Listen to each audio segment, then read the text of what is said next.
if you've ever worked FIFO or you've worked a job where you work night shift and day shift, you know how hard it can be to swap over between day shift and night shift. So being in the gym, chasing gains, trying to improve your physique, all that kind of stuff is just going to throw in a whole bunch of new challenges, especially if you don't want to lose your gains or be stagnant while you are shift changing. So with that, after 6.5 years of working FIFO, I developed the best shift change protocol, and it works very well.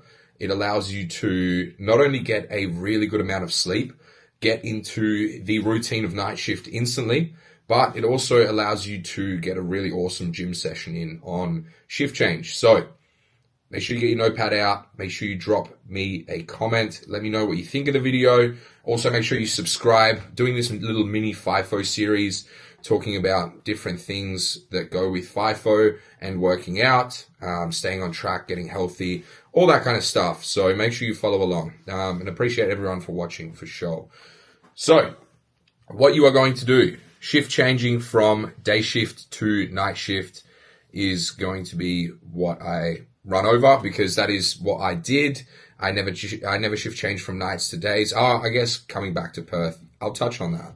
I'll touch on that at the end of the video. But what you're going to do after your shift, get back to your room. You're going to schedule your workouts for the week so that you have a really big session. I always trained legs on my shift change. My shift change day was Wednesday, meaning that I start my new shift on Thursday, but it can be any day of the week depending on where you work. So Wednesday, get back to my room, get changed. And what I did was pack all of my food containers into a bag that I took to the gym and made sure that everything was ready so that I only had to do one trip, not come back to my room in between. So this is going to be a bit harder if you are at a camp that doesn't allow you to take food from the mess. But I was at a camp that didn't allow this and I still made it happen. So this is going to be part 3 probably of this FIFO series. So stealing food from the mess. So you're going to go to the mess. You're going to go grab yourself your dinner. And with this, you can have your pre-workout drink. So another good thing to do on shift change is have some high stim pre-workout, because you're going to be staying up for a while. So I would get to the mess, I would order my food, and while the food is getting prepared, whether that's steaks or chicken breasts, whatever, I would sip on my pre-workout, and that will kick in then by the time I get to the gym. When the food's ready, throw it into your containers, grab some other food that you can eat as well. If you are on a strict diet plan, make sure that, it is food that is going to work with that plan. I definitely always grab myself a little treat though, because it fit into my schedule, it fit into my diet. So pack all your food and head to the gym.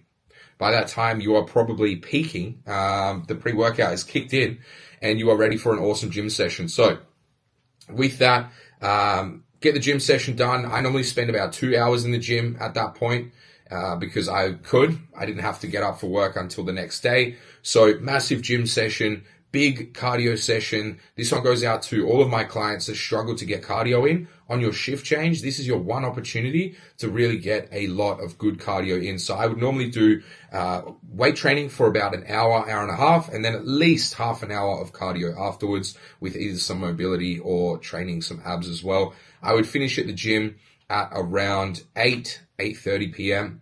After that, head back to my room, call my girlfriend if she was still awake. I'd definitely make sure she's awake. Call her, tell her good night, tell her to go to bed. And then from there, I utilized my shift changes during the last part of my FIFO stint to do new client setups, check-ins, and program changes, updates, all that kind of stuff, editing content, coming up with new content. So I would spend this time watching movies before I started my business. So I would either watch movies, TikToks, Instagram Reels, whatever. But I would also be very productive. So I would put on my laundry and hang it out, and I would, clean up my room, or while I was cooking my own food, I was cooking my rice during this time. And I forced myself to stay awake until about either midnight or 1 a.m. Obviously, you have to be quite respectful and quiet during these times because everyone else is sleeping around you. But I always pushed it out to at least midnight, if not 1 a.m. Push it out until then. And then by that time, you are so tired, even after taking a whole bunch of pre-workout. Midnight, 1 a.m., what you're going to do. Something I didn't mention. Wow, this is a bit backwards. Obviously, you're going to eat your dinner after you get back from the gym. At some point in there, eat your dinner and make sure that you also pack your breakfast for the next day. This video is a bit backwards, but it's all right. It's raw. This is how we do it. Make sure you grab yourself some breakfast from the mess as well. I always just grabbed cereal and had some milk in my room because what you're going to do is you're going to have your breakfast at some point when you wake up. I always did it in a dark room because then you can go straight back to sleep. At this point, it is midnight or 1 a.m. I would go to bed, I would go to sleep, and I would not have an alarm set until 2 or 2:30 p.m. the next day. I would normally wake up around 9 a.m. after a solid sleep. During that time, like I said, I would only use the fridge light in my room to eat breakfast and then go straight back to sleep. I would normally be able to clock around 10 to 14 hours of combined sleep during this time. You still feel a bit rough. I will say that. You will definitely feel a bit rough because your body's just a bit out of rhythm. But you'll wake up, you'll be either ready to go for an awesome gym session after that big sleep, or I always had a rest day on that day so that I could get ready for work and ease into the night shift routine.